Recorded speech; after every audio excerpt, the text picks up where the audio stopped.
Good evening. In a significant shift ahead of the 2024 presidential election, Donald Trump has picked up an endorsement from the Pakistani American Public Affairs Committee, also known as PAC here in Washington, D.C. And movements like Abandon Harris are expanding across key battleground states such as Michigan, Pennsylvania, and even Georgia. Now, these efforts are bringing Muslim American voters into the spotlight, a departure from 8 years ago when Muslim Americans, led by figures like Zir Khan, a Gold Star father, stood strong with the Democratic Party. But now the tide is turning. Back in 2016, Muslim voters were united against Trump, following his introduction of the controversial Muslim ban. However, fast forward to 2024, and we're seeing a growing number of Muslim Americans now gravitating towards Trump. Now, there are three key issues driving this surprising shift. First, the ongoing conflict in Gaza.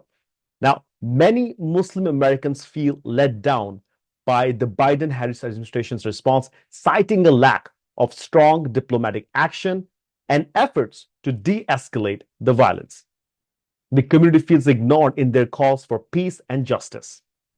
Second, and one of the most ignored issues is the cultural and educational concerns in the US around explicit material in school books, policies around gender identity, and gender neutral bathrooms. And these issues actually clash directly with the religious and cultural values of many conservative Muslim Americans. And lastly, the feeling of abandonment among Pakistani Americans, particularly with regards to the US Pakistan relations. Now, many feel the Biden administration turned its back on Pakistan after ousting of Imran Khan, leaving the country in political turmoil. With Trump's promise to restore diplomatic ties, these voters see him as the candidate who will protect their interests. To break this down further, we'll be speaking to two guests tonight. First, we'll have Scott Pio, who's the chair of the Laden County Republican Party, and he will give us the insight into how the GOP is appealing to this vital voting bloc. And then we'll be joined by Samiullah Khan, a prominent Pakistani American Republican who serves as the liaison to the Muslim community and is also a PTI activist living here in Washington, D.C. We'll talk to them and try to understand why they feel that Trump is the better choice in 2024. And joining us now is Scott Pio. He is the chairman of the Loudoun County GOP, that is Republican Party. He has been canvassing throughout the county to elect the next congressman from Virginia District 10, a very interesting district. And the reason we have him on is because the Muslim American voters are playing the trump card in this election. We've seen that Muslim American voters have come out and started supporting President Trump. There is an Abandon Harris campaign going on in some of the swing states. And just a day ago, the Pakistani American organization PAC-PA has come out and supported and endorsed President Trump. So, Scott, welcome. When you and I spoke last, you talked about how the GOP wanted to do an outreach to other minorities in America. How do where does this leave, the Democrats essentially? Because the Muslim American voters have been a strong supporter of Democrats all along. I mean, for all the number of elections, especially in the modern times. The Muslim vote, in my personal belief, is a very interesting vote because I believe they left the Republican Party in the Bush era politics, and I don't think they've been back. But we've been working extremely hard in Loudoun County. We have roughly 10% of our electorate is Muslim vote. Another 10% is Indian vote.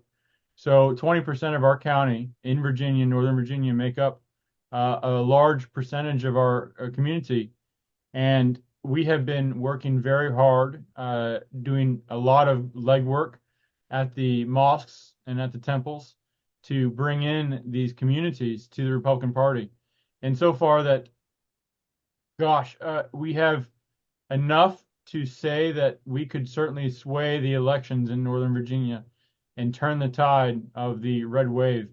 And the stuff that we're showing the Muslim community, they're running in strides, so to speak, towards the Republican Party because of how terrible the Democrat Party has taken our schools and turned them into a woke propaganda machine that allows boys and girls to share bathrooms and that puts the our kids in harm's way because they're showing them improper stuff inside the schools. So, Scott, I mean, that's one aspect of it, and Yeah. obviously, but then there's a geopolitical issue at play, especially when it comes to states like Michigan, where we've seen that the Muslim Americans have, abandoned a Biden administration before, and they're asking now that you don't want people to vote for Kamala Harris. Do you think these votes or voters will have the impact that the Republicans are looking at in trying to swing the states towards having those vote for President Trump? Yes, wholeheartedly. If Michigan swings, if the Muslim community swings in Michigan, Michigan will change the blue wall that the Democrats have been working on for the past 15 years. And in Loudoun County alone, if the Muslim community simply decided to vote in a single block Republican, you would turn the entire state of Virginia red overnight into a Republican state. And that is a very interesting point that you make. I mean, a lot of people probably would not know this. There are only two big counties, the Fairfax and Loudoun County in Virginia, that vote blue. If they were to, swing towards, voting for the Republicans, the state turns, red, and Donald Trump gets additional electoral votes. Um, what has the party done? And this is very interesting. I know there's this talk about the ongoing issue in Gaza that's pushed a lot of Muslim Americans to vote for or to endorse Donald Trump. But what have the Republican Party done over the years to get these votes or do the reach out to Muslim Well, it all started Americans? 3 years ago when the Democrat Party has started putting porn through books and literature in our school libraries. And then they decided to allow boys and girls to share the same bathrooms, same locker rooms, and be forced to get dressed in front of each other. We have, my understanding, 5 kids, boys that are pretending to be girls, and the girls are forced to get changed in the locker rooms in front of these people. So 3 years ago, I ran for office. I failed miserably, but 2 years ago, I became Republican Party chairman, and uh, I've been actively engaged in the Muslim community. I've been known as the single most Republican to visit the mosques in Loudoun County, the most out of any other Republican. And I have since lost that title to our treasurer. He's much more active and much more working towards the Muslim vote.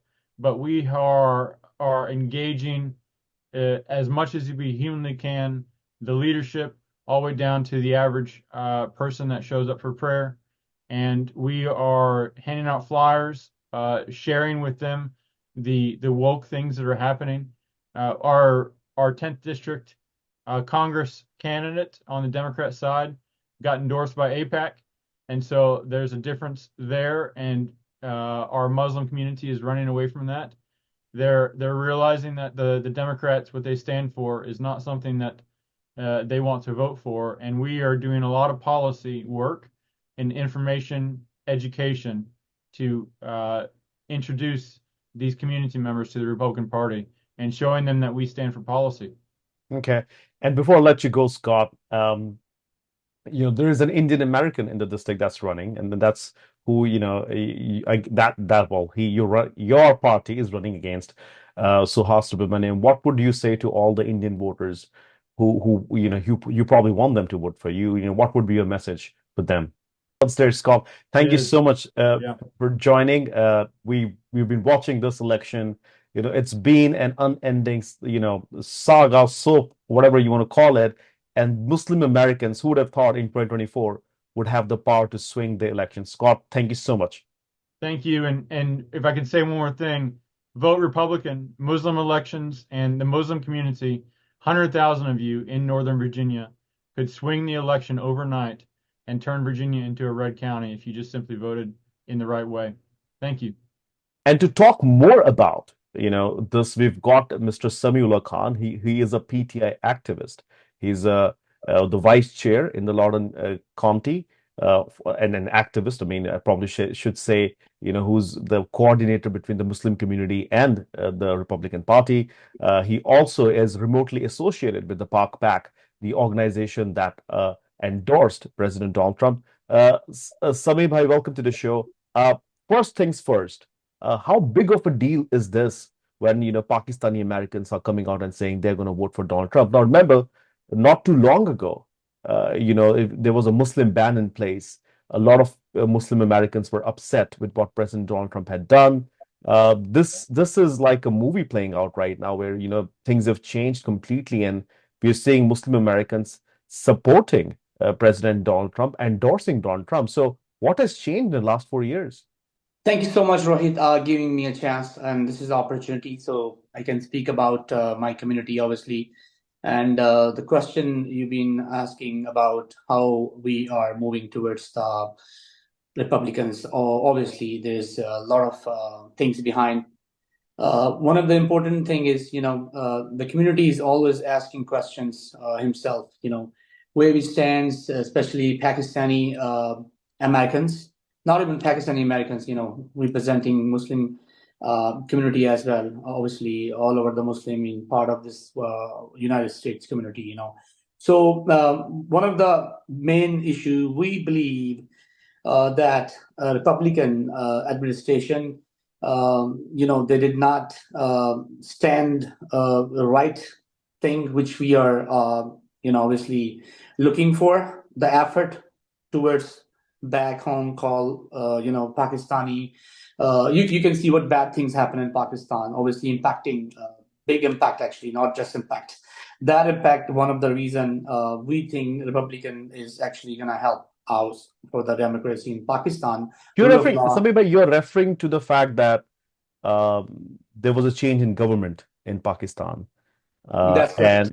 and that and reading from the statement that came out from Pak was the fact that a lot of Pakistani American believe that the Biden administration has not done enough to look at what was going on in Pakistan, b have Imran Khan released from the jail that he's been in. Uh, is that the only reason why Pakistani Americans are supporting Donald Trump? Not just the one reason. The another reason is we feel uncomfortable against the rights. Obviously, there's other issues here. Especially Americans.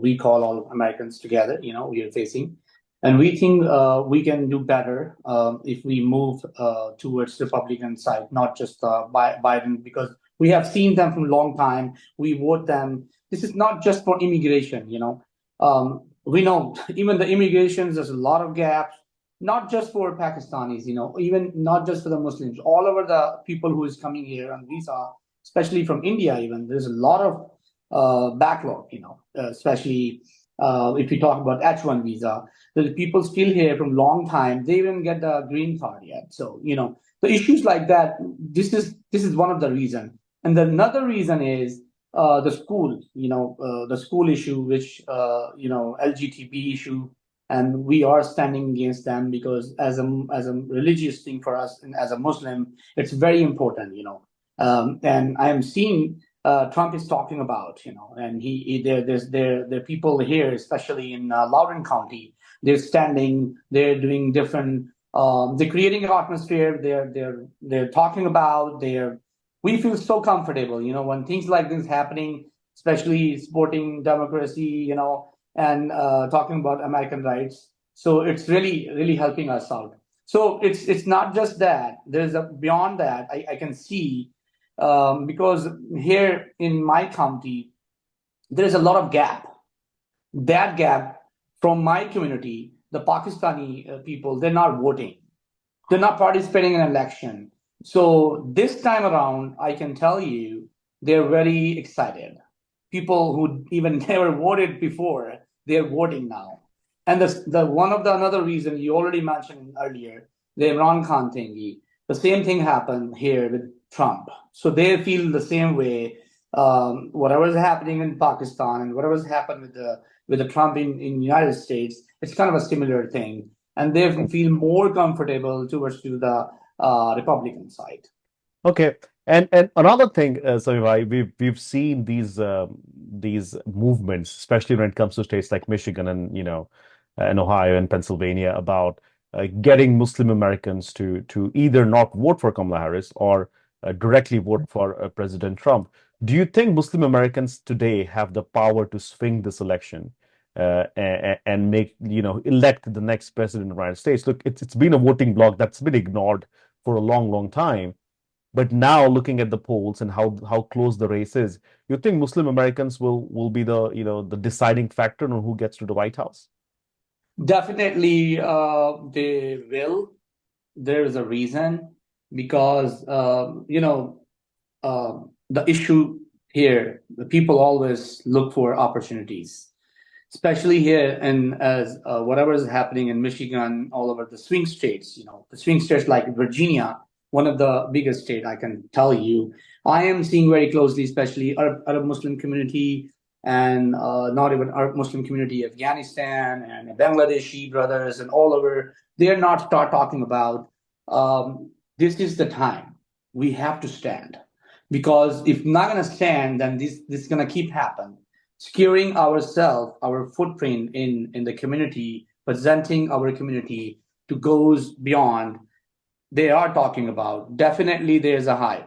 I can tell you it will be a big surprise in Virginia, especially Mike Clancy. He's doing a lot of things for Pakistani community, the Muslim community. They're arranging different seminars. They're arranging community seminars. They're going to the home door-to-door campaigns. In Michigan, whatever you mentioned earlier, I don't know much about it, but I can tell you there's a lot of Arab community over there.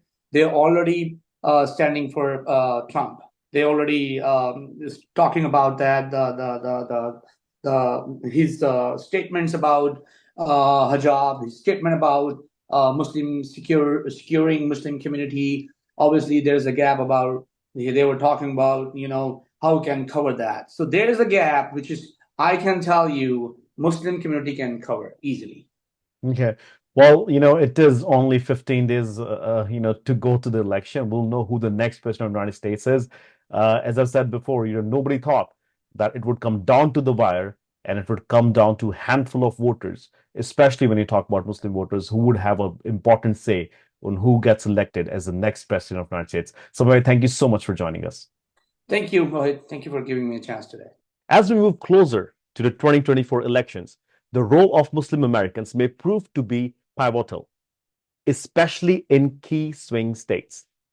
Now, with movements like Abandon Harris growing and high-profile endorsements like that of Pak, both parties will keenly be watching how this voting bloc votes. One thing is clear, the Muslim American vote could very well be the one to tip the scales in this historic election. Stay tuned for more coverage on this and other key election stories in the weeks to come as we bring you exclusive content from Washington, D.C. for India Today Global.